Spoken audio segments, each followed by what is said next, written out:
안녕하세요. 표준계약서 파헤치기 2024년 개정 만화 분야 표준계약서. 이게 전체 이제 8종 계약서가 새로 나왔죠. 네. 6월에.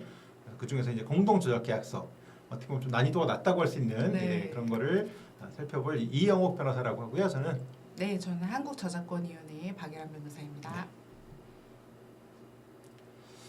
이게 이제 작가와 작가, 예컨대 이제 글 작가와 그림 작가가 체결하는 계약서고, 이 계약은 이제 뭐 저랑 박예란 변호사님이 개인적인 어떤 생각, 의견 이런 거고 이게 무슨 공식적인 이런 거 뭐 전혀 아니고요. 그래서 그냥 좀 편하게 살펴보시면 될 것 같습니다. 공동조작계약서. 변호사님이 이제 앞에 네.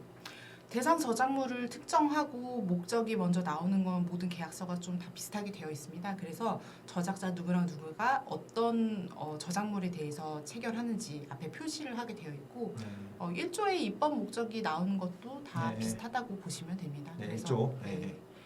그러니까 같이 이제 조작하고 저작권을 갖는데 필요한 뭐 사항들을 규정한다. 네. 그냥 그런 내용이고요. 네. 정의를 좀 네. 해주시면. 정의에 관한 규정은 대상 저작물은 어떤 것인지 공동 저작물은 어떤 것인지 이런 내용인데 특별히 저작권법에 있는 내용들이라고 보시면 되고 특별히 어떤 유의하셔야 되는 내용이라고 보일 만한 건 좀 없습니다. 네. 네. 정의도 제일 짧은 것 같아요. 이 계약서가. 네, 뭐 예. 16개, 18개 이렇게 네. 있는데. 완전 원고 개념은 조금 의미 있을 수 있는데 완전 원고는 상대방이 서로 이제 공동으로 저작하는 거다 보니까 자신의 업무에 대한 창작 업무를 진행할 수준이 있는 정도의 완전 원고를 완성된 원고를 말한다라고 되어 있습니다. 계약 기간, 계약 체결부터 이제 언제까지로 한다. 그다음에 계약 기간 연장에 서면으로 합의할 수 있고 그러면 같이 연장이 된다. 그렇지 않으면 그냥 거기 연장 합의 안 하면 종료되는 거고요. 근데 뭐 계약 기간이 끝나도 당연히 그 기간 동안 만든 거는 공동저작물이 되는 거죠. 예. 그 귀속에 대해서는 이 계약을 따르는 걸로 있고요. 저작자 1과 저작자 2가 있다고 하면 창작할 부분들이 명확하게 좀 특정될 필요가 있죠. 그래서 저작자 1은 어디까지 어떤 부분을 할지에 대해서 1, 2가 이제 쓰게 되어 있습니다. 2항과 3항도 서로 조언을 하고 뭐 수용하려고 노력하고 이런 네. 내용들이 들어가 있습니다. 근데 이게 이제 그 글 작가, 그림 작가가 정말 가끔 싸우는 경우가 있죠. 싸워서 돌아올 수 없는 강을 건너는 경우가 있죠. 예. 제일 유명한 게 캔디 사건이 아마 그랬던 것 같고 제 기억에. 그다음에 일본 만화 중에 군계라는 만화가 한동안 안 나왔어요. 그래서 그때도 이제 그림 작가랑 글 작가가 싸웠다 그랬고 제가 뭐 어느 작품이라고 말을 못 하겠는데 네이버에도 굉장히 인기리 연재된 작품이 갑자기 연재가 중단된 그런 사안도 있었죠. 그래서 참 그 여기 보시면 이제 이거 합의를 다 해야 되지 않습니까? 사실 네. 공동작을 행사에. 그래서 어떤 상대를 고르느냐가 굉장히 중요한 것 같습니다. 대상자물 지분. 대상자물은 저작자 1과 2의 공동저작물로서 저작권은 뭐 몇 프로 갖는다. 등록할 땐 당연히 이제 공동저작권자로 등록을 하고 지분비를 명시해야 되고 수익 배분도 특별히 뭐 없으면 그냥 일항에 따르는 거죠. 그래서 보통 이제 글 작가, 그림 작가 분들이 뭐 6대3 그림 작가가 좀 크죠? 6대3, 7대4로 했다가 연재 끝나면 5대5로도 하고 뭐 이렇게 뭐 하십니다만 하여튼 이렇게 해서 등록을 하고 이제 어떻게 보면 저작권 요 공동저작권 등록으로 가장 비극적인 사건이 이제 이우영 작가님 사건이죠. 네. 그 사업자가 이제 물론 아직 판결 네. 그 항소심. 처분은 이제 확정이 됐죠, 그렇죠? 네. 말소 처분은 확정이 됐습니다만 사업자가 자기도 공동저작권자로 등록을 해달라. 네. 그게 예전에 레진 사건도 비슷한 경우였긴 한데 작가님들은 그런 거 참 주의해야 될 것 같습니다. 그러니까 이게 등록하면 이제 그게 추정력이 생기기 때문에 함부로 등록할 건 진짜 아닌 것 같아요. 그거는. 네.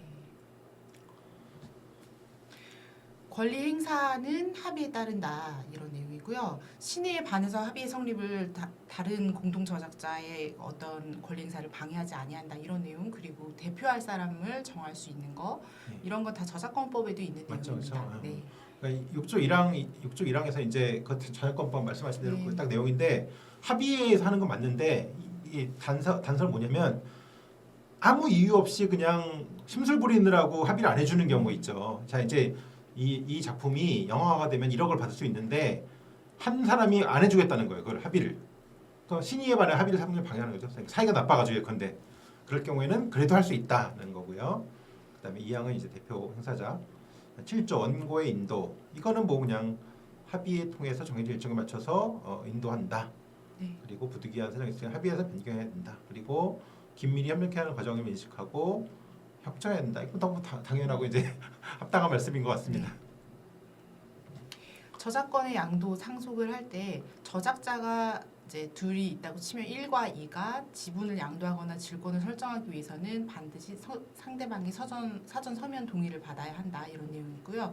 2항은 1방이 사망했을 경우에는 지분이 사망자의 상속인에게 상속된다 이런 내용이고 상속인이 없이 사망한 경우에는 상대방에 귀속된다. 사망은 자신의 저작권 지분을 포기할 수 있는데 포기를 하면 상대방에게 귀속된다 이런 내용입니다. 다 저작권법에도 관련된 취지가 있습니다. 그렇죠. 예, 네. 아마 이게 그냥 그 보통 민법상 원칙은 죽으면 상속인이 없으면 국가로 들어가는 것 같은데 여기는 하여튼 상대방한테 귀속되는 걸로 이렇게 돼 있습니다. 구조 이것도 뭐 너무 지나가신 말씀인데 인격권 존중이다.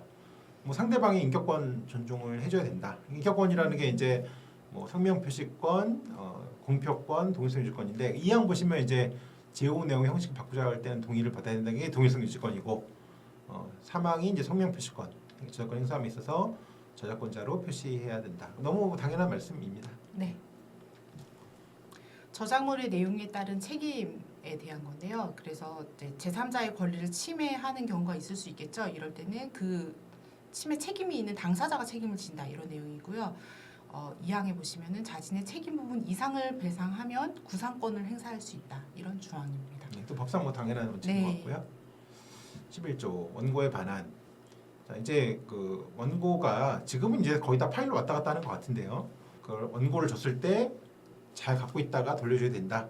원고 잊어버리면 손해배상 책임을 지고 합니다. 그런 사건이 몇 개 있었죠. 네.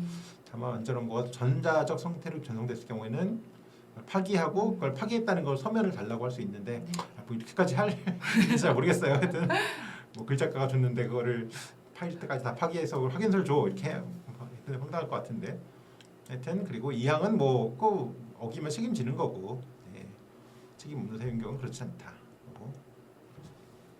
권리 의무의 양도 조항이랑 계약 내용의 변경 조항 이런 조항들은 다 일반적인 내용이라고 보시면 되고요. 그래서 상대방 동의 없이 계약상의 지위들을 이전하면 안 되겠죠. 그런 내용이고 쌍방 서면 합의에 의해서 변경될 수 있다. 당연히 서면 합의 쌍방의 합의에 의해서 변경되는 거지 일방이 변경할 수는 없죠. 그런 내용이라고 보시면 됩니다.